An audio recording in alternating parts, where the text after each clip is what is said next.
Howdy. We are looking at A Perfect Circle,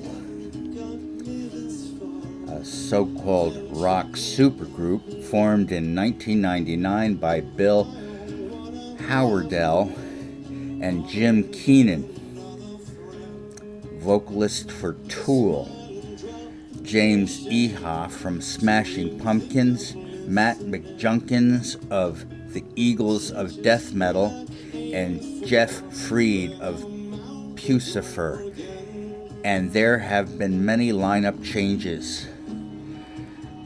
Bill Howerdel had been a guitar tech for Nine Inch Nails, Smashing Pumpkins, Wishbone, and Tool.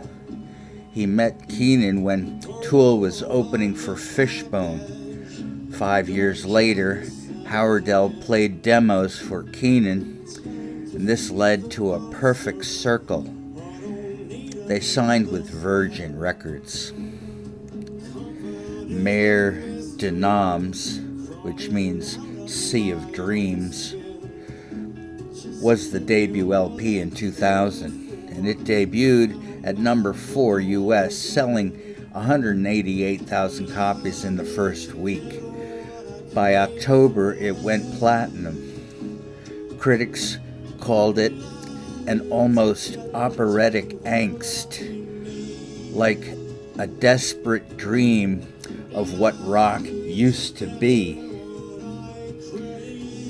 For live shows, Keenan wore long wigs, effectively hiding his well-known bald persona from his other band Tool. Their singles charted high: Judas, Three Libras, and The Hollow. This is not that he didn't want you to know he was moonlighting.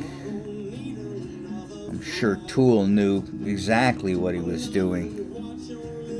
He just wanted to become something else with this other band than what people thought of him. 13th Step was the next album. It debuted at number 2 and sold 233,000 copies in its first week. This album was less hard rock than Mer de Noms. A risk, but fans accepted the more melodic sound. A 13th Step, by the way, is a reference to a sexual encounter at a 12-step group. It's really not recommended.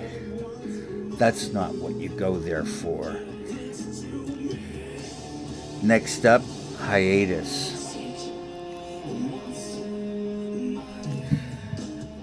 Upon return, an album of politically injected cover songs was proposed as a denunciation of George W. Bush and 9/11. The lyrics were altered,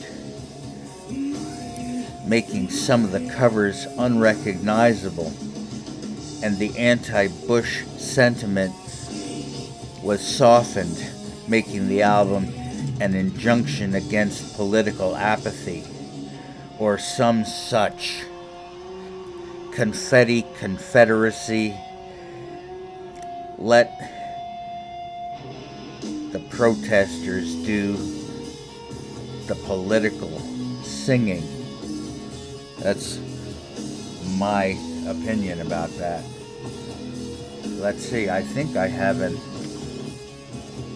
discography here. Yes, I do. A Perfect Circle, Annihilation. Oh, this is the album Emotive. It's true, you can't tell what song you're listening to. 2. Imagine by John Lennon. The label couldn't afford this one, as it didn't appear. 3. Peace, Love, and Understanding by Nick Lowe. And I always thought that this was a Elvis Costello song. I was wrong. 4. What's Going On by Marvin Gaye. But this one lacks soul. 5. Passive by Trent Reznor. This is the best track. 6. Gimme Gimme Gimme by Black Flag. But this is not punk. 7.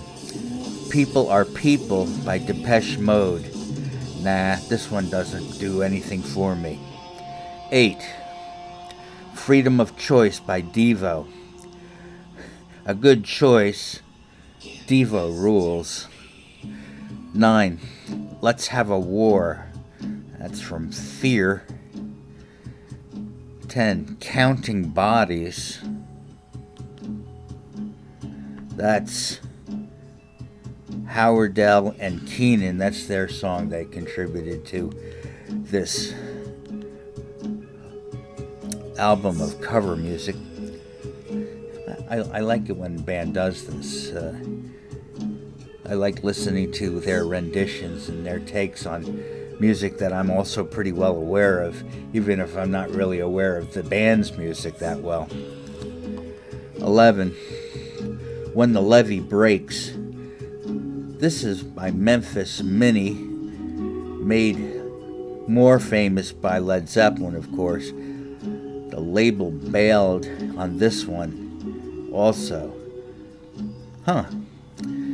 12. Fiddle and the Drum by Joni Mitchell.